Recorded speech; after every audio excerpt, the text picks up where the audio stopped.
जी, अस्सलाम वालेकुम। उम्मीद है कि आप तमाम दोस्त खैरियत से होंगे और आज का दिन भी ट्रेडिंग के हवाले से अच्छा गुज़रा होगा।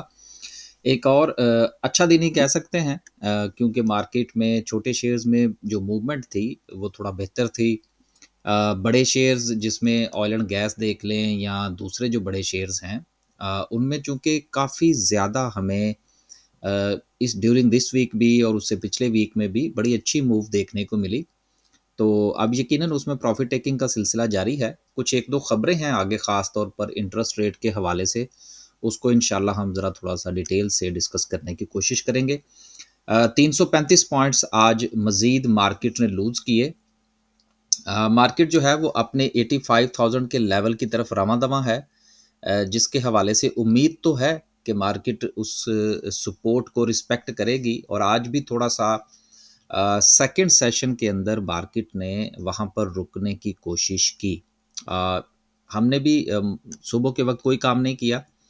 सेकंड सेशन का इंतज़ार कर रहे थे कि मार्केट अगर थोड़ा-सा पाँव लगाने की कोशिश करती है, तो कुछ ट्रेड बनाने की कोशिश करेंगे, जो कि हमने बनाई भी। इंशाल्लाह आगे चल के उसको डिस्कस करते हैं।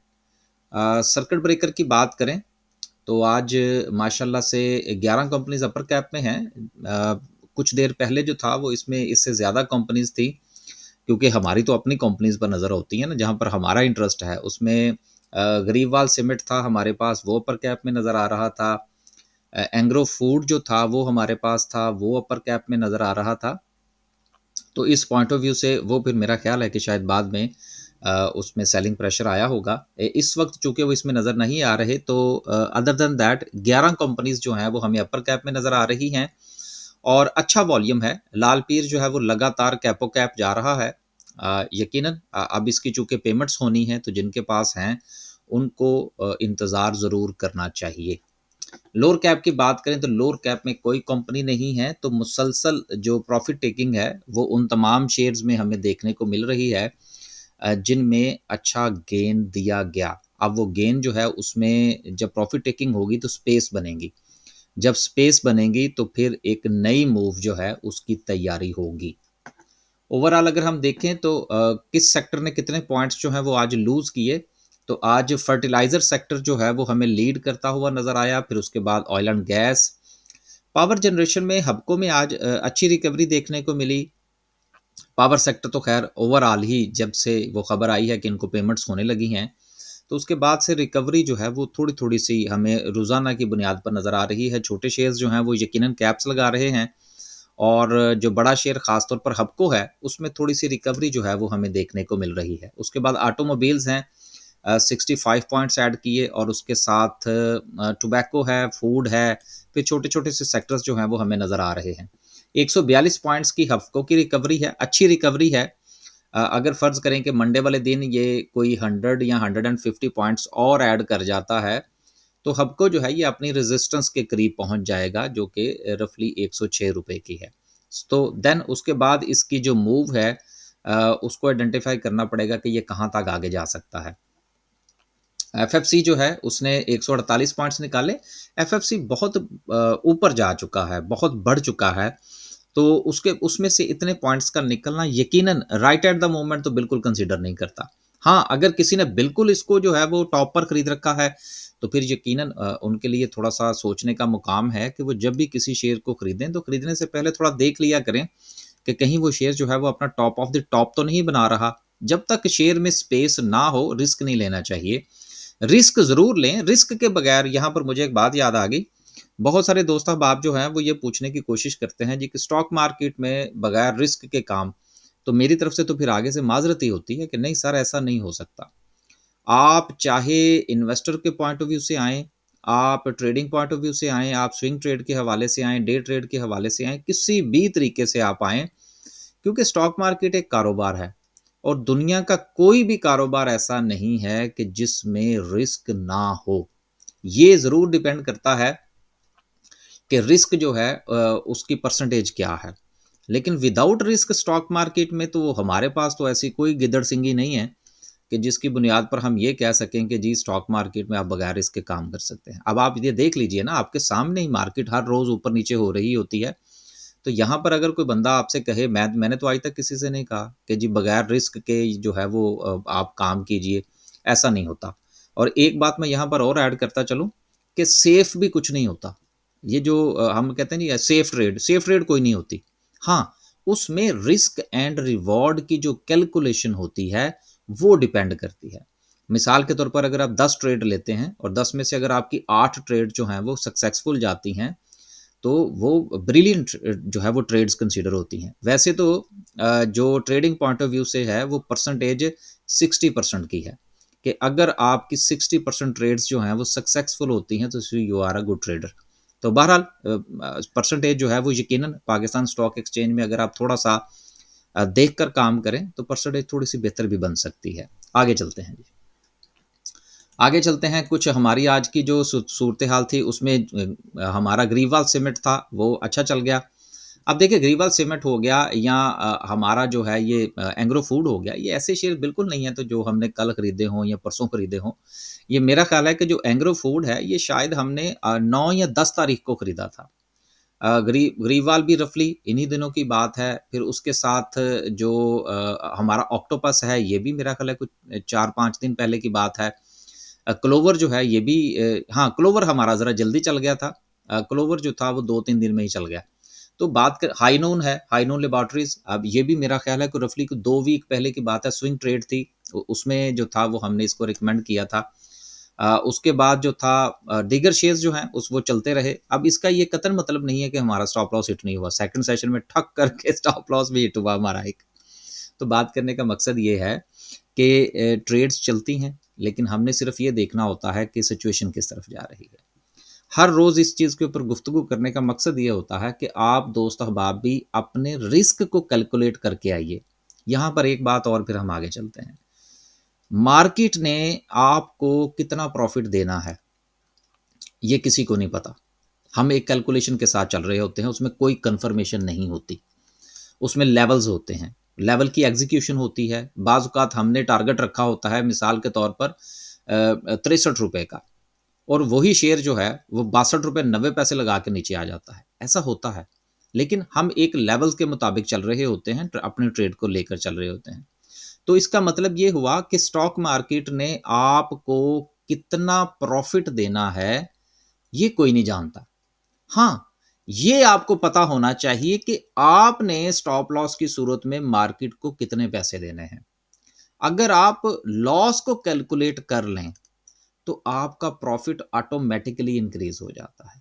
क्यों? इसलिए कि प्रॉफिट आपके हाथ में नहीं है, आपके हाथ में लॉस है जिसको आपने कंट्रोल करना है। अगर आप लॉस कंट्रोल नहीं कर सकते और लॉस जो है वो देखकर आपको खुशी होती है, मसलन खुशी से मुराद ये है ना कि लोग जो है वो लंबा-लंबा लॉस लेकर बैठ जाते हैं। हाँ, अगर तो वो किसी और पॉइंट ऑफ व्यू से आ रहे हैं, कोई इन्वेस्टमेंट है या कुछ और है, मैं उस हवाले से बात नहीं कर रहा। लेकिन ट्रेडिंग पॉइंट ऑफ व्यू से भी मैंने बहुत सारे दोस्तों को देखा है कि वो पोज़ीशन काटते ही नहीं हैं। स्टॉप लॉस की तरफ चीज़ चली जाती है, उसके बावजूद भी उसको एग्ज़ीक्यूट नहीं करते। तो हमेशा ये सोचें कि आपने मार्केट को कितने पैसे देने हैं। मार्केट ने आपको जितने देने हैं वो मार्केट फ़ैसला करेगी। तो आप अपना फ़ैसला कीजिए, मार्केट अपना फ़ैसला करे, तो इस प्रैक्टिस से यकीनन आपकी प्रॉफ़िटेबिलिटी में इज़ाफ़ा हो सकता है। अब चलते हैं आगे। हाँ, लास्ट एक चीज़ रह गई थी कि अगर आप स्टॉक मार्केट में अकाउंट ओपन करवाना चाहते हैं, तो ये 2 नंबर आपके सामने हैं। इन दोनों में से किसी भी नंबर पर आप व्हाट्सएप फरमाइए। कोशिश ये करें कि वॉइस मैसेज अगर हो जाए, तो उसमें आप पूरी तफ़सील बयान कर दीजिए कि आप अकाउंट ओपन करवाना चाहते हैं, बायसल ग्रुप का हिस्सा बनना चाहते हैं। देन जो भी आपकी क्वेरी हो स्टॉक मार्केट के हवाले से, अकाउंट के हवाले से, ग्रुप के हवाले से, वो आप यहाँ पर भेज सकते हैं। अब चलते हैं आगे और मज़ीद 1-2 खबरें हैं, उनको शामिल करते हैं। अगली खबर जो है वो बीएफ बायोसाइंसेज़ के हवाले से है कि ये जो है ये लिस्ट हो चुकी है पाकिस्तान स्टॉक एक्सचेंज में, और ये 23 तारीख को मंडे वाले दिन जो है, with the first settlement date being on Monday. अच्छा, ये जो सॉरी, ये यहाँ पर थोड़ी-सी गलती हो गई जी। यहाँ पर ये आ रहा है जी कि BF biosciences with effect from Monday 21st जी, ऑन स्टॉक एक्सचेंज, और ये जो खुलेगा ये ₹77 पर खुलेगा। अब जिस वक़्त इसका आईपीओ आया था, तो उस वक़्त भी मेरी तरफ से जो दोस्तों ने जिन्होंने मुझसे राब्ता किया, उन मेरी तो हमेशा से यही कोशिश रही है कि जब भी कोई आईपीओ आए, उसको आईपीओ में नहीं रहना चाहिए, इंतज़ार करना चाहिए। जब वो कंपनी स्टॉक मार्केट में आए, ट्रेड हो, तो देन मार्केट फैसला करेगी कि इस कंपनी का कितना रेट होना चाहिए। अब जिनके पास है वो यकीनन ज़रूर देखिएगा। जहाँ तक रहा सवाल ओवरऑल आपके फार्मास्यूटिकल सेक्टर का, तो अभी-अभी जो है वो पूरे फार्मास्यूटिकल सेक्टर में आपने एक बूम देख लिया। सीएफएचएल की बात कर लें जिसको हम सिटी फार्मा कहते हैं, उसकी बड़ी अच्छी जो है थी वो मूव थी। जो आपका सर्ल है उसकी अभी 1-2 दिन पहले मूव बनी है। इससे पहले फिरोज़ है उसकी एक मूव बन चुकी थी। दीगर अगर हम शेयर्स की बात करें तो उनमें भी एक अच्छा गेन आ चुका है। सो पॉज़िटिव रहना चाहिए जिनके पास ये शेयर्स हैं। यकीनन जो जितने भी लोग आईपीओ में शेयर खरीदते हैं, वो 90% से वो अबव परसेंटेज उन लोगों की होती है जो इन्वेस्टमेंट पॉइंट ऑफ व्यू से खरीदते हैं। तो लिहाज़ा उनको इतना परेशान होने की ज़रूरत नहीं है। अगली खबर जो है वो पाकिस्तान रिफाइनरी के हवाले से है कि खबर लगी थी कि जी जो अच्छी खासी जो है वो इसमें सरमायाकारी होने जा रही है, और उसके बाद उन्होंने कहा नहीं सर हमने तो ऐसी कोई बात नहीं की, और देन आज पाकिस्तान रिफाइनरी का शेयर जो है वो मुंह के बल गिरा। देखिए खबर जो है, मैंने चंद दिन पहले भी एक गुजारिश की थी। जो दोस्त मेरे साथ काफ़ी अरसे से मुंसलिक हैं, बहुत सारे ब्रोकरेज हाउसेस के भी दोस्त हैं, दीगर भी मार्केट के दोस्त हैं, खबरें हमारे पास आती रहती हैं। लेकिन मैंने आज तक एक भी ट्रेड जो है वो न्यूज़ की बुनियाद पर नहीं की। उसकी वजह ये है कि खबर जिस वक़्त तक हम तक पहुँचती है उसमें से वो रस निकल चुका होता है। सो अब जिनके पास है वो अपना-अपना फ़ैसला ज़रूर कीजिए। अगर तो स्टॉप लॉस के साथ थे तो यकीनन वो एग्ज़िट ले चुके होंगे। अगली खबर जो है, जो सबसे इम्पोर्टेंट जिस पर बात करने की ज़रूरत है, वो ये है कि अब स्टेट बैंक ऑफ पाकिस्तान जो है, उसके हवाले से ये बात हो रही है कि रफ़ली 200 बेसिस पॉइंट्स यानी कि 2% की मज़ीद कमी जो है, वो इंटरेस्ट रेट में हो सकती है।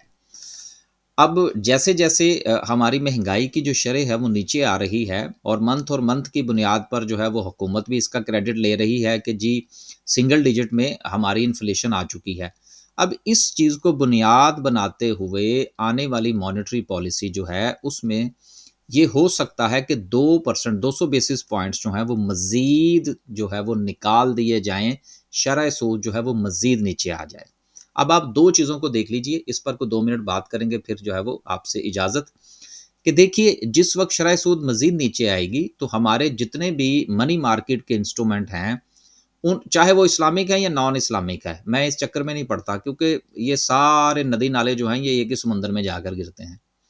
अब इस पॉइंट ऑफ व्यू से जिस वक़्त उनके इंटरेस्ट रेट की वजह से जो प्रॉफ़िट्स हैं, वो नीचे आएँगे और सालाना बुनियादों पर देखा जाएगा, तो फिर उस प्रॉफ़िटेबिलिटी में जो कमी है, उसको हम कंपेयर करेंगे स्टॉक मार्केट में मौजूद शेयर्स की डिविडेंड यील्ड्स के साथ। यहाँ पर बहुत सारे लोग जो हैं, वो फिर स्टॉक मार्केट का रुख करेंगे। अब इस वक़्त आप अगर देखिए, तो थोड़ा-सा जो बात मैं जिस तरफ इशारा करना चाह रहा हूँ, वो ये है कि अब देखिए कि मार्केट जो है, वो जैसे-जैसे थोड़ा-सा करेक्शन की तरफ जा रही है, प्रॉफ़िटेबिलिटी की तरफ जा रही है, अपना टॉप लगा के नीचे आ रही है, तो साथ ही इस किस्म की खबरें जो हैं, वो आना शुरू हो गई हैं। बेसिकली बहुत सारी खबरें जो हैं, वो लगवाई जाती हैं कहकर। और ज़ाहिर-सी बात है कि इस किस्म की खबर अगर लग जाए तो इसके ऊपर किसी किस्म का कोई कानूनी सुकम नहीं है कि जिसकी वजह से या उसके ऊपर कोई कानूनी जो है वो तलवार नहीं लटक रही कि वो कल को उसको फांसी हो जाएगी। तो खबर लगाने में क्या मज़ायका, अब खबर लग गई। अब जब खबर लगी तो अब इंटरेस्ट जनरेट किया जाएगा। उधर से मार्केट नीचे आ रही है, इधर से इंटरेस्ट जनरेट किया जा रहा है। तो जिस वक़्त खबरें लग रही हों, तो उस वक़्त ज़रा टाइमिंग को भी देखना चाहिए और उस खबर के हवाले से भी थोड़ा-सा तहकीक कर लेनी चाहिए। हमारे हाथ से भी बहुत सारी चीज़ें रह जाती हैं, ज़ुबानी खबरें हमारे पास बहुत होती हैं, लेकिन हमने कभी उनको शामिल नहीं किया। उसकी वजह ये है कि कल को वो फिर सारी की सारी ज़िम्मेदारी हमारे गले पड़ जाती। अब फ़र्ज़ करें अगर हमने वो पाकिस्तान रिफाइनरी की खबर पढ़ी होती, तो वो गले पड़ जाती थी ना। तो बहरहाल वो पाकिस्तान रिफाइनरी की खबर भी हमसे किसी ने, दोस्त ने, किसी ने बाकायदा स्क्रीनशॉट भेजकर हमसे कन्फर्म किया था और हमने उनसे माज़रत कर ली थी। हमने कहा था ये खबर पुरानी है, ये दोबारा नए शर्तिया प्रिंटों के साथ जो है वो शाया की गई है। ख़ैर बहरहाल अब उसका क्रेडिट लेने की बिल्कुल हमें कोई ज़रूरत नहीं है। वो दोस्त जानते हैं जिन्होंने हमसे राब्ता किया था।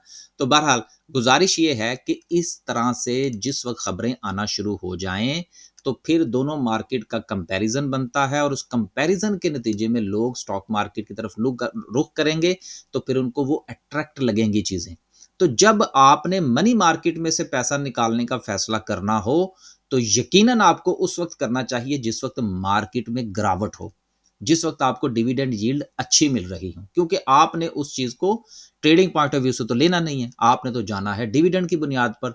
तो डिविडेंड की बुनियाद पर चीज़ें हमेशा उसी वक़्त अच्छी होती हैं, जिस वक़्त वो डिक्लाइन का शिकार हो।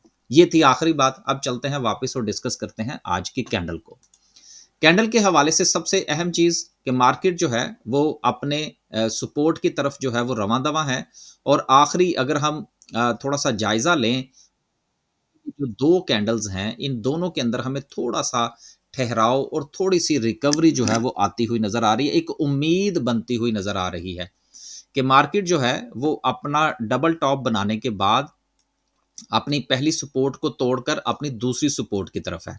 अब अगर मार्केट जो है, जो कि यहाँ पर चांसेस तो हैं, जिस तरह से मार्केट को वॉल्यूम थोड़ा-सा सपोर्ट कर रहा है और इसके साथ ये बनने वाली दोनों कैंडल्स जो हैं, ये इस चीज़ की तरफ इशारा कर रही हैं कि मार्केट यहाँ से रिकवरी ले सकती है। क्योंकि इस वक़्त जो है वो नीचे जो सपोर्ट है मार्केट के पास वो 84,800 की है। और इससे पहले भी अगर हम देखें, तो पहले 100% मार्केट जो है वो इसको सपोर्ट लेकर ऊपर गई। देन जिस वक़्त मार्केट वापस आई, तो इसको टच किए बगैर यहाँ से ऊपर निकली।